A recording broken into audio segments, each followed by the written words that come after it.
Hey, Market Chameleons. Thanks for joining us. Dmitry will be with us in a second. There he is. Morning, Dima. Hey, good morning, Will. How are you? Great. Good Listen, morning, everybody. on YouTube. Thanks for joining us this morning. I am going to be sending out a link to the Zoom webinar. That's how we make the connection to the YouTube Live. Zoom, believe it or not, dumped all our data last night. So I had to reestablish our webinars. So it's a new link. So I'll put that out. And with that, you want to start with the disclaimer, Dima? Yeah, definitely. So, first of all, good morning, everybody. Thanks for joining us. Keep in mind, Will and I in Market Chameleon, we're not registered investment advisors. We're not broker dealers. We're not telling you what to do. We're just sharing ideas. If you need professional help or professional advice, contact your registered investment advisor or call your broker. They should be able to help you answer all your questions. There's the disclaimer, everybody. I guess then we could get started. Yep. Let me just share my screen real quick. And let's take a look at, we'll take a look at the pre-market movers. I think we'll also look at what was moving yesterday, big movers during yesterday's rally. We'll take a look at, I have a new report here. It's not available yet. I'm testing it, but maybe we'll just take a look at it with the insider trades. Take a look at open interest, earnings, unusual option volume. So let's see if we could get all that in. Well, if you have any questions, just let me know. I'll stop to answer any questions. So if you guys are joining us for the first time, this is the pre-market report. Stocks that are moving in a pre-market hours. We got the most active stocks, biggest gainers, biggest percentage gainers, biggest percentage decliners. And really quickly, I just want to see if anything in the high cap stocks is moving in a pre-market hours. So I just filtered out 50 billion market caps of $50 billion or more. So I see Tesla up 5.7% in a pre-market hour, Adobe up 2.3%, Zoom up 2.1%, see Apple up 1.9%. So you see here about 12 higher cap market cap stocks up versus 2 down in the pre-market hours. Let's take a look at the unfiltered report really quickly. And I see just at the top of the list, these are sorted by the highest, biggest percentage gainers. I see YTEN, that's up 86.7% in the pre-market hours on 4.5 million shares. Don't see any kind of news on there. If there was, you'd see this like little N you could hover over. It says very small market cap stock, $14 million market cap stock. Let's just take a look out of curiosity what's going on in it. So this looks like it closed at $4.35. Now trading $8.08 in the pre-market hours, which is up 85.8%. You see the range in the pre-market as low as $5, as high as $9.76. VWAP price in the pre-market $8.16, trading 4.5 million shares in a pre-market versus compared that to a float of 2.8 million shares in YTEN, which did trade as high as $31.05. That's its 52-week high. So here's how the chart looks like in the pre-market hours. We see a big jump up here, then kind of selling off a little bit and settling down around here at $8. Biggest VWAP, longest VWAP bar I see is between $7.96 to $8.33 on 1.793 million shares. Still don't see any catalyst moves right now in that stock. So let's take a look at, from a historical perspective, let's just take a look what tended to happen in this stock when it experienced a large gap move to the upside in the morning. So this is looking in the last 3 years, the 12 largest gap moves. And here we have the gap moves in the morning. These are the percentage moves. These are the dates of the moves. We see any kind of notes if they issued a press release or if it was anything else that might have made that stock go up. Maybe the market was up a lot. So we see the average of those gap moves is 20.5%. I see a high move here, 52.6% on March 10th, 2020. Today, it's up 85.8%, so much higher than these 12 largest gap moves. So this is what it tended to do in those 12 observations. After the opening, from the open price to the high, the average move was 37.9%. From the opening price to the low of the day, the average move was 15.1%. From the open to the close of the day, it tended to drift lower more often than higher. 67% of the time, it finished lower than the opening price. 33% of the time, it finished higher for an average gain of 4%. And I think that average is high because we see here that on December 11, 2017, it gapped up 12.8%, but by the end of the close, it gained another 151%. So you see very large moves. This thing is very volatile. You could see in absolute terms from the opening up or down, the average move was 26.2%. It's a high move of 151%. So very volatile stock, low cap stock, keep that in mind. But we just use this as an example as it appeared on the top of the list. And really quickly, that's from a price return historical distribution after a large opening gap move. Let me take a look. RH, that is Restoration Hardware. I believe they reported earnings. They did. Right. So that's up 19.3% in a pre-market hours. That's making a new 52-week high. Before this, it was 52-week high was 345, trading at 383 in a pre-market hours. VWAP in a pre-market hours, $377.49 on 67,000 shares trading. And so Restoration Hardware that's luxury furniture, right? I keep hearing it, I know down the Yeah, shop. it's a retailer with more high-end products at the retail level for the home. Right, like couches and like living room sets, bedroom sets. Yeah, and they even get into the hardware, like expensive pieces for cabinetry and yeah, so they're all over the spectrum, but they are a higher end retailer in the home goods. Really high end, and I think actually during the COVID, more people are investing into their homes. So I think they kind of benefited from people spending money, ordering stuff for their homes. And I know that people who have been buying it, there's a big people are waiting like 3, 4, 5, 6 months sometimes to get their furniture. So yeah, well, a lot of these companies, if their online business was at all stable, yeah, they were really able to still sell merchandise, right? Even though they have a big footprint, right? RH, yeah, but they were right. able to sell a lot of product online because they had a stable mechanism to do that. Yeah, Good for them. So let's take a look from an earnings perspective. So this is looking, I think, did they have, yeah. So this is how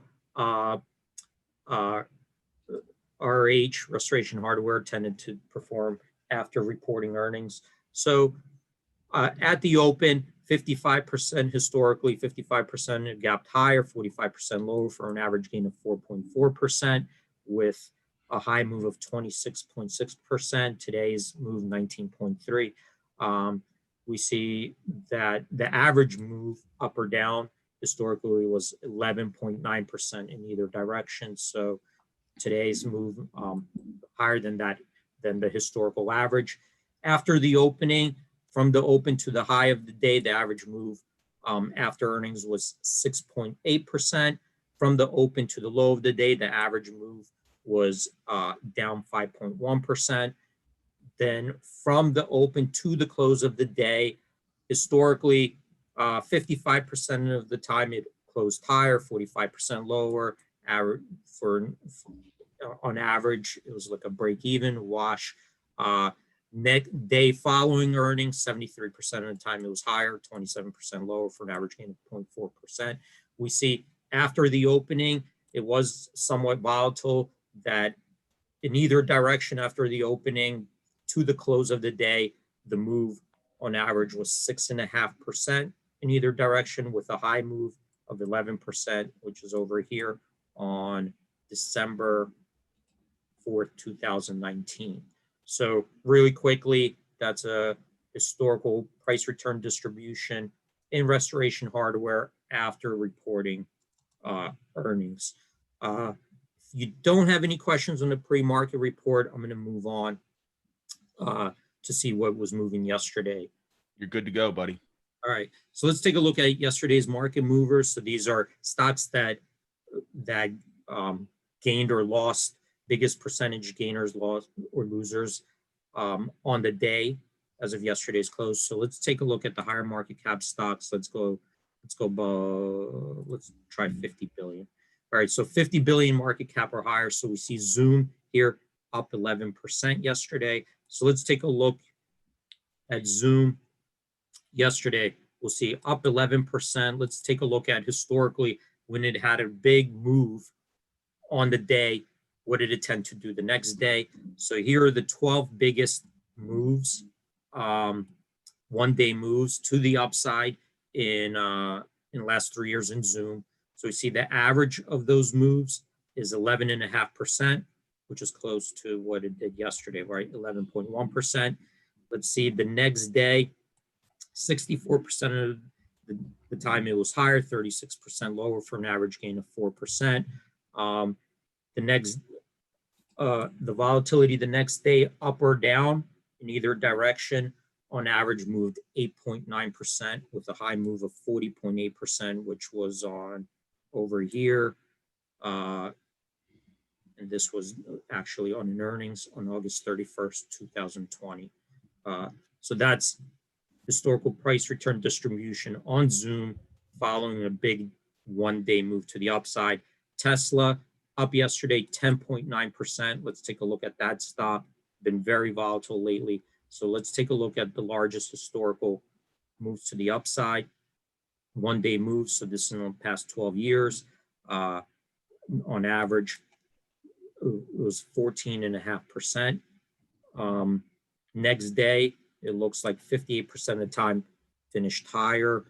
The next day was up 58% of the time, 42% of the time it was lower for an average gain of 0.9%. The volatility or the move in either direction, the one-day move in either direction following one of these historical big moves was 5.4% with a high move of 17.2%, which was, why don't I see that here? Here, max move 17 down to the downside, minus 17.2% on February 4th, 2020. So really quickly, that's on Tesla, historical price return distribution after one day big move to the upside. Let me see if there's something here. Thought we saw one stock. Let me see if it's 20 billion or more. Hey, while D's looking for that stock, for all you new chameleons on YouTube chat, please subscribe to the channel if you haven't subscribed before. You get notified of any new videos that are released. And a thumbs up is always helpful and appreciated by the chameleon community on YouTube. You find what you were looking for, D? Yeah, I think, what did we talk? We talked about Peloton yesterday. Well, we did have when you get to earnings, we had a bunch of questions about the Peloton earnings, the Oracle earnings. I think Omar was this, let me see, it was Peloton. Peloton. Did that report earnings actually today? Let me just take a look real quick for September 10th. So let's go to the earnings front actually. So we have enough time for a couple other things. So let's take a look at what's coming up in the earnings front. These are stocks that are expected to release earnings in the next 2 weeks.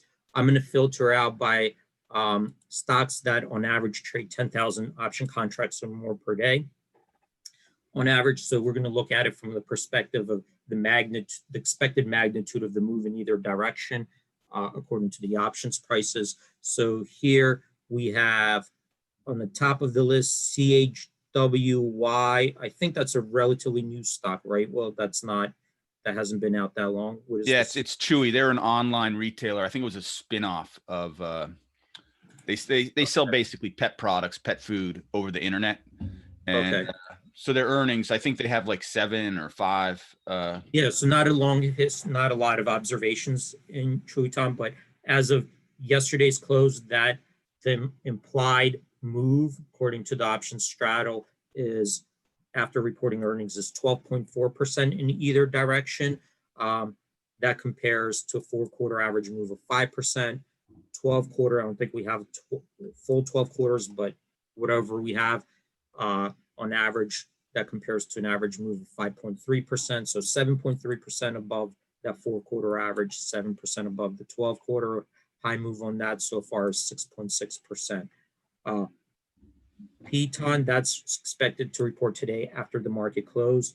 Right now, also, the expected move in either direction is 14.8%. That compares to a 4-quarter average move of 11.6%. I don't think we have 12 quarters yet in that one either. So that's 3.1% above that 4-quarter average move. The high move so far in the last 4 quarters, 16%. Play, we talked about, is that one we talked about yesterday? What is that? Yeah, that's Dave and Buster's. Dave and Buster's, okay. That one, the move in either direction right now, expected move is 13.1%. That compares to a 4-quarter average move of 5.8% and a 12-quarter average move of 7.9%. So 7.3% above that 4-quarter average, 5.2% above that 12-quarter average. High move in the last 12 quarters, 22.4%. Let's do this last. We'll do two more. Oracle. Hey, D. Yep. We got a couple questions about Oracle, and someone's asking, could you look at the tickers for today's opportunities in the earnings when you get a chance? I guess they're asking for the view at the end, the earnings strategy view, maybe in Oracle. Okay, so we'll take a look at Oracle. Let me just do this one real quick, and then we'll just go to the Oracle and do a deeper analysis on that. So Oracle expected today after the market close, implied move in either direction, 5.8%. That compares to a 4-quarter average move of 8.4% and a 12-quarter average move of 5.9%. So you could see here that's 2.6% below that 4-quarter average, right around a little bit below the 12-quarter average of the high move in the last 12 quarters, 20.4% in Oracle. So let's take a look at Oracle here. Let's just take a look at the data first. See what this data shows here. So here's the historical earnings moves. So these blue bars, sorry, that's the expected move up or down according to the options straddles. This red bar, that's the actual move to the downside. The green bar is the actual move to the upside. So here on March 12th, after Oracle reported after the market closed, the expected move up or down was 9.9%. That's the implied earnings move, 9.9% in either direction. The actual move was up 20.4%. So blew right through that expected the straddle price. Here we see that the options tended to overestimate the move 50% of the time, underestimate the move 50% of the time. In Oracle, the average of the implied moves was 5.7% in either direction, but the actual move on average was 5.9%. We see that's because right here, this really big outlier probably moved those averages way up. If we're looking from the long straddle perspective, we see here 50% of the time it was profitable, 50% of the time it was unprofitable for an average return of 4%. Long strangle, that's buying out of the money put, buying out of the money call. That was a winner 42% of the time for an average return of 16%. Credit iron butterfly, that was a winner 42% of the time for an average gain of 12%. Credit iron condor, that was a winner 50% of the time, loser 50% of the time for an average loss of 12%. Implied volatility crush, let's take a look at what the implied volatility tended to do in Oracle after they released earnings. So we see here, we're looking at the 30-day, an option with 30 trading days to go. So remember, not the near term, but an option with 30 trading days to go.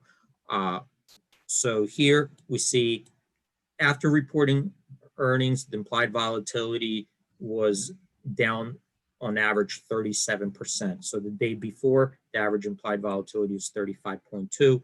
Day after, the average implied volatility is 22.4. 5 days later, the average implied volatility was 22.9. This is what it looks like. We're over here 2 days to go because the market didn't open yet. This is yesterday's close. So implied volatility, 37.7. The average in the last 12 quarters, 2 days prior, was 32.3 with a high of 62.8, low of 24.7. Let's take a look at these. This is what he was looking at, option strategies. Okay, so this is looking at option strategies that tended to work historically in Oracle. So remember, this is looking at different option strategies and what tended to work from a historical perspective. So we see here in Oracle, credit call spread, selling the 50 delta call, buying the 25 delta call day before earnings, selling, closing out day after. Out of the last 11 observations, it worked 91% of the time for an average return of 34%. The credit call spread, same credit call spread, one day before, holding it for 1 week after. That worked 82% of the time for an average gain of 32%. So the day after was better here. Diagonal spread, selling and at the money near term, buying and out of the money far term. So selling at the money in the front month, going out at least 20 days out after that, and buying a 25 delta call. So 1 day before, holding into 1 week after. That was a winner 82% of the time for an average return of 32%. This one, same strategy, but closing out 3 days after, was a winner 82% of the time for an average gain of 31%. Let me see diagonal. These are all diagonal. Let's see what else. Credit call spread. These are just different closeout dates. Diagonal, same. These are just different close. So these are kind of what strategies work best and days, because we only have 1 day before earnings left, and different hold periods. These here, these are undefined risks. So these are more like just selling out of the money calls. Obviously, that risk is undefined. So you got a lot of risk to the upside if that stock gaps up. Let me take a look. Credit call spread. So that's selling an out of the money call spread, selling 25 delta call, buying the 15 delta call 1 day before closing, 3 days after. That was a winner 91% of the time historically, with an average gain of 15%. Again, this is historical. From a historical perspective, anything else going on in Oracle right now, anything different, you got to take that into consideration. But this is just looking at what tended to work in the last 11 earnings observations in Oracle. If you don't have any other questions here, I'm going to move on to, let me move on to the insider trade screener. So this is something not yet available because I'm testing it. And like anything, once you start getting new data in, you always have to kind of clean up the data, look for exceptions, and this is what we're doing right now. But we have been getting requests for this type of data. That's why we started adding it. So at least if we get some feedback here while we're testing, it'll be good. So right now, I'm just looking at, these are insider trades that are reported to the SEC, the filings. Let's take a look right now. I'm going to take a look in the look in the most recent day. I'm going to look for insider trades from the buy side. Let's take a look at where the notional value of that trade is at least $250,000 or more. So let me see how many we got here. 34. Let's take a look at maybe a 10% owner. in that stock. Actually, let me see in the last 2 weeks. All right, so this is in the last 2 weeks, at least 10%. The insider had to be at least 10% owner from the buy side. The trade had to be at least $250,000 in notional value or more. Let's just take a look from the perspective of some of the highest ones. So here we got Fairpoint here. That looks like a warrant, right? Yeah, so that's something. See, so these are the things that we have to clean up here. So this data is fairly new. I'm using it kind of for the first time myself. So here I see, let's take a look.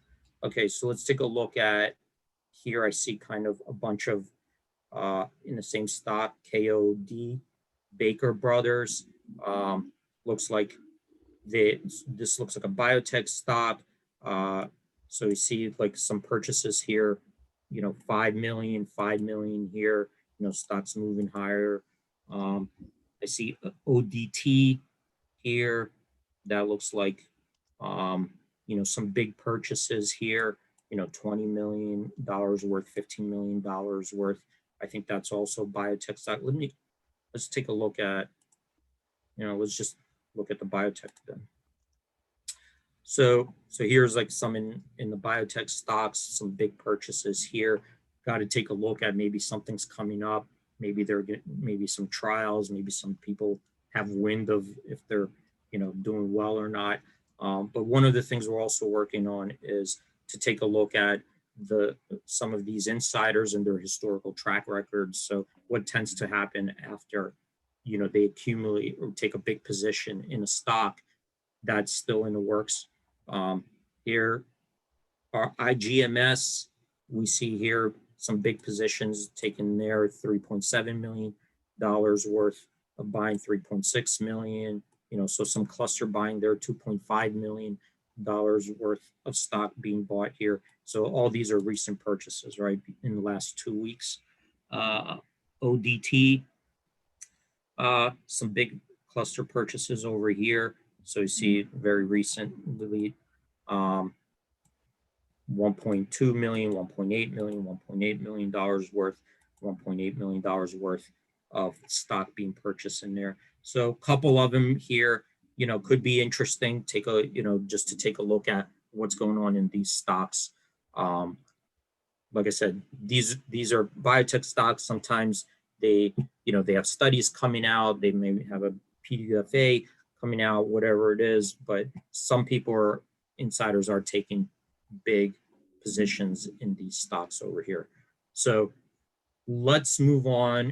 That new feature Mike is asking, are chameleons going to be able to search by their watch list to see if anything's happening? So you'll be able to search by your watch list like this, sector, ETF. So right now we're still working on it. And as you can see, this data needs cleaning up, because I just started using it and I've been finding like all these exceptions in there that need to be, like you said, well, here, this looks like a right actually over here. So this is the right to the stock, not the actual stock. Anyway, we'll take a look at as we're working on it. Maybe we'll get more feedback that we could include in there as it's, as we're working internally on this report.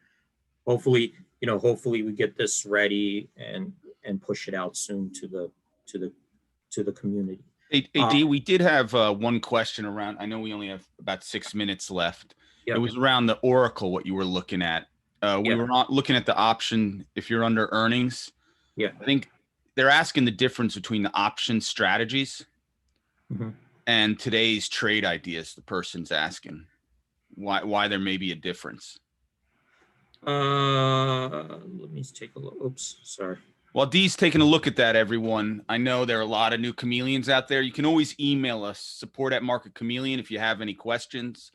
Also, so they're looking at like what's the difference between these trade opportunities and the earnings option strategies detected. So this is looking, this is also looking from a historical return distribution, which ones look, you know, look like they have a theoretical edge in win rate. The difference here is this adds to it a component to say that it's back testing the actual strategies and saying that these tended to work the best, right? So that's what this is doing when you're looking around earnings. Okay, so these tended to work the best, and then it goes to look at the current prices. This is just looking at the current prices and running a historical return distribution around earnings. So this earnings basically adds another layer of a check, if that makes sense. Well, there you go, XYZ. There's your answer. Yeah, but these are also fine because these are looking from the perspective, these are still applying the historical earnings return distributions as well.